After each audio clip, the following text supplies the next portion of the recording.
Hello, kabayan! Kamusta po kayo? Welcome back sa ating channel.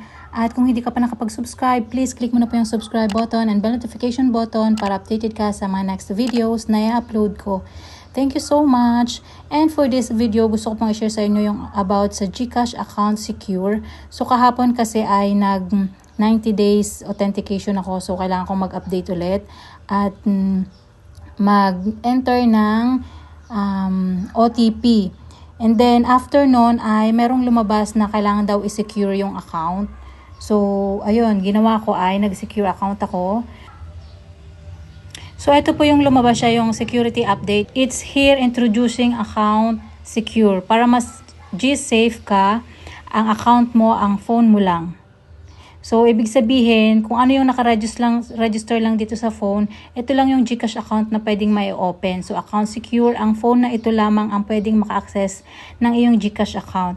Tapos, may nakalagay pa dito, kung ito ang phone na gusto mong i-register, tumuloy. Kung hindi naman, mag-login gamit ang phone na gusto mo. So, kapag nilagay mo itong no back to login, so, ganun pa rin yung lalabas. Ito pa rin siya yung lalabas. So, kaya, kinilik ko lang itong yes, register this phone.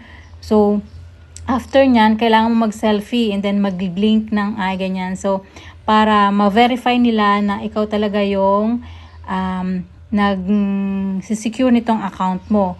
And then, ayan, follow mo lang yung instructions. So, kailangan walang face mask, walang sunglasses. So, click mo lang yung next kapag okay na. And then, ayan, eto na yung lalabas. So, congratulations! Account secure ka na. Starting today, your GCash account can only be accessed through this phone. So, kapag kailangan mong i-open yung GCash account mo sa ibang device, so kailangan mong i-unregister itong GCash account mo dito sa phone na to. So, ituturo ko sa inyo mamaya kung paano. So, may nakalagay dito, go to dashboard or go to secure account. So, after nyan, pwede nating i-check doon sa ating GCash account sa settings kung papaano ba siya i-unregister.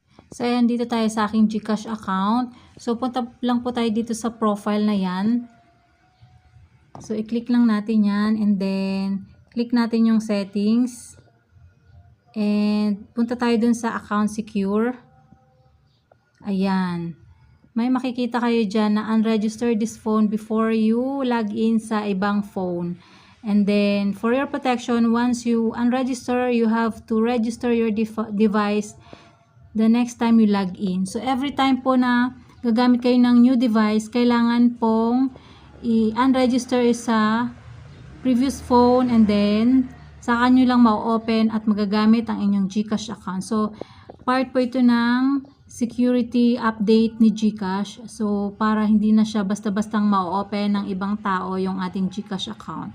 So, okay din naman, pero I don't know lang kung halimbawa mawala yung cellphone. So, kailangan i-report ka agad sa GCash para ma-unregister yung GCash account doon sa cellphone na nawala at para magamit mo ulit yung GCash account mo sa ibang phone. So, ayun lang po muna for this video. Sana ay nakatulong ang video na ito. Thank you so much for watching. Hanggang sa next video. Bye!